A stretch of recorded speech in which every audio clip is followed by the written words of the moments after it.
Drama serial माँ की अगली किस्त में हम देखेंगे कि ज़रियून अब भी एक तरफ राहा के सामने सच्चा बनने की कोशिश कर रहा है और दूसरी तरफ बतूल के सामने उसे मोहब्बत करने के दावे करता है। वो घर आता है जहाँ उसे राहा मिलती है। वो राहा के सामने बेचारा बनते हुए कहता है कि दादा जान की ख्वाहिश पूरी नहीं हो सकी और मुझे इस बात का बहुत ज़्यादा दुख है। जिस पर राहा ज़रियून से कहती है कि एक मरे हुए इंसान की ख्वाहिश पूरी नहीं हुई मगर एक जिंदा इंसान की तो हो गई ना। बतूल तुम्हें पसंद करती है।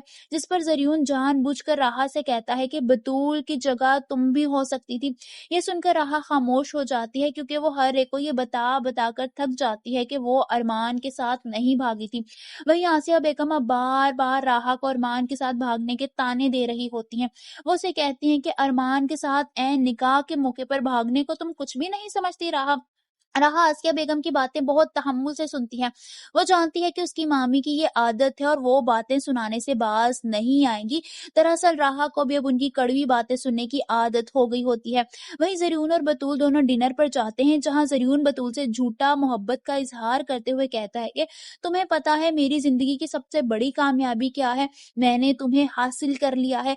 बतूल भी उसकी बात पर खुश हो जाती है कि शायद ज़रियून वाकई उसे पसंद करता है, मगर वो इस बात से बेखबर होती है कि ज़रियून ने ये सब कुछ सिर्फ और सिर्फ दौलत हासिल करने के लिए किया है, क्योंकि राहा ना सही बतूल ही सही।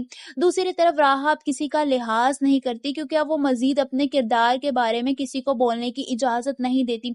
सब लोग खाना खा रहे होते हैं जब आसिया मोमानी राहा से कहती हैं कि तुम बतूल और ज़रियून की जान छोड़ क्यों नहीं देती। वो एक बार फिर उसे बातें सुनाने लग जाती हैं। ये सब कुछ सुनकर राहा को गुस्सा आ जाता है। पहले तो वो बहुत बर्दाश्त करती है मगर वो फिर बोल ही पड़ती है और कहती है कि मैं इन दोनों की जान छोड़ दूं जैसे वसीम अंकल ने मेरी माँ की जान नहीं छोड़ी थी और अभी तक एंगेजमेंट टूटने का दुख मना रहे हैं वो। ये बातें सुनकर आसिया के साथ साथ बाकी सब लोग भी हैरान रह जाते हैं। वसीम साहब भी हैरत और गुस्से से राहा को देखते हैं जो इतनी बड़ी बात इतनी आसानी से कर जाती है। वहीं अदील यानी राहा के मामू भी उसके सख्त खिलाफ हो चुके होते हैं। बतूल राहा को बातें सुना रही होती है जब राहा भी बदले में उसे कुछ कहती है। जब ये सारी बातें अदील साहब सुन लेते हैं तो उनको राहा पर शदीद गुस्सा आने लगता है। वो बतूल की तरफदारी करते हुए राहा को बहुत ज्यादा बातें सुनाते हैं और उस पर गुस्सा करने लगते हैं। राहा ये सब कुछ बर्दाश्त करते हुए अंदर अपनी माँ के पास जाती है और जाकर कहती है कि मामू ने मुझे बहुत डांटा, वो भी अपनी बेटी के लिए, वो मुझ पर चीखे। क्या हर बाप अपनी औलाद के लिए ऐसा ही होता है? तारा दुख से अपनी बेटी को देखने लगती है जिसे अब बाप की कमी शिद्दत से महसूस हो रही होती है। वहीं अरमान भी सबको यकीन दिला दिलाकर थक गया होता है कि वो राहा के साथ नहीं भागा था। जैनब भी एक बार फिर उस पर शक करते हुए कहती है कि सच सच बता दो, जिस पर अरमान तकरीबन रोते हुए अपनी माँ से कहता है कि आप सोच भी कैसे सकती हैं कि मैं राहा के साथ कुछ गलत कर सकता हूँ।